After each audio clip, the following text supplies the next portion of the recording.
सभी का स्वागत है इस नए एक्सप्लेनर में। आज हम जिंदगी का बुमरैंग, समर्पण, त्याग और सफलता पर बात करने वाले हैं। देखिए, हम एक बहुत ही पर्सनल और गहरे फिलोसॉफिकल टेक्स्ट को डिकोड करने जा रहे हैं।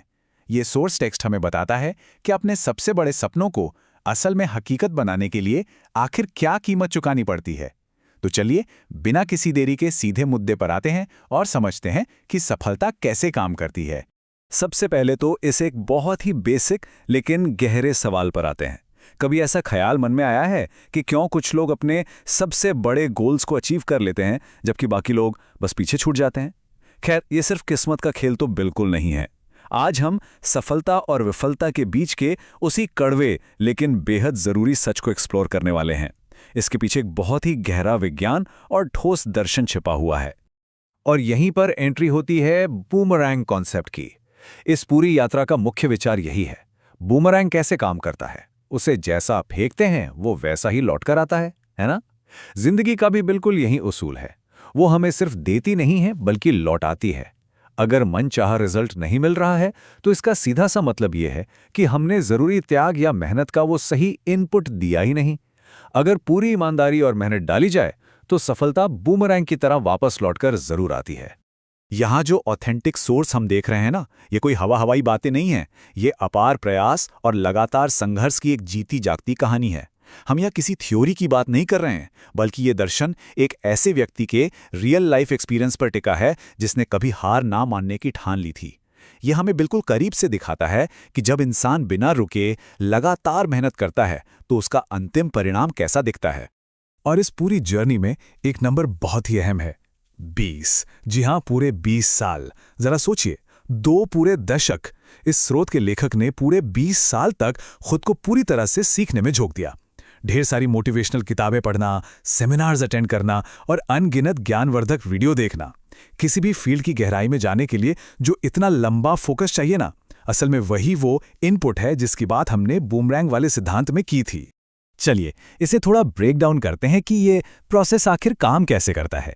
ये सब रातों रात हुआ कोई चमत्कार नहीं था। इसमें 3 बहुत ही सॉलिड स्टेप्स शामिल थे।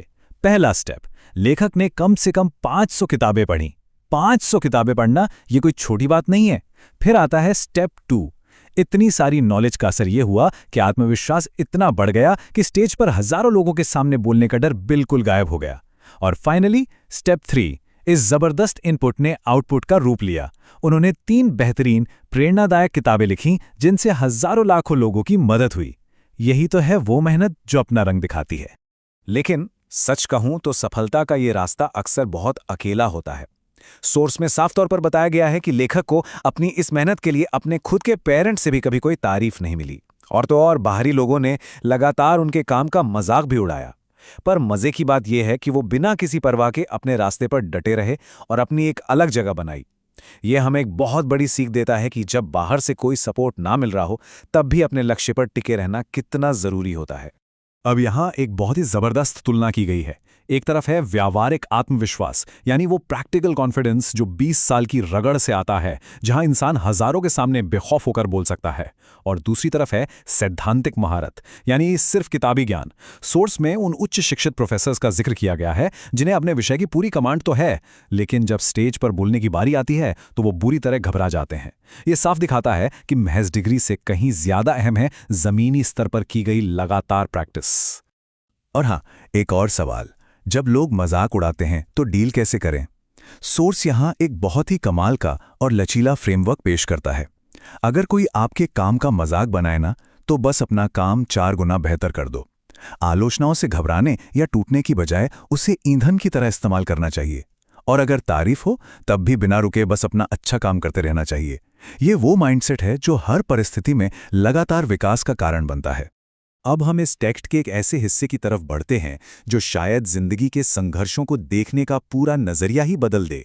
ये हमें एक ऐसे गहरे दार्शनिक सच की ओर ले जाता है जो ये समझाता है कि चाहे लोग कितना भी मजाक क्यों न उड़ा लें या कितनी भी कठिनाइयां क्यों ना आएं, हमें रुकना क्यों नहीं चाहिए।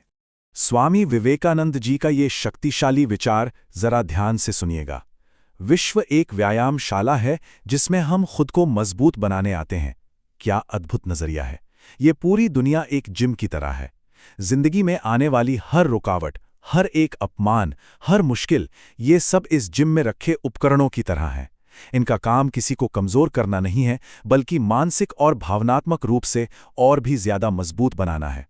हर चुनौती हमारी अपनी ग्रोथ के लिए डिज़ाइन की गई एक एक्सरसाइज है। तो आज के इस एक्सप्लेनर को हम एक बहुत ही गहरे और विचारोत्तेजक सवाल के साथ खत्म करते हैं। सोर्स के आखिरी शब्द बिल्कुल स्पष्ट हैं।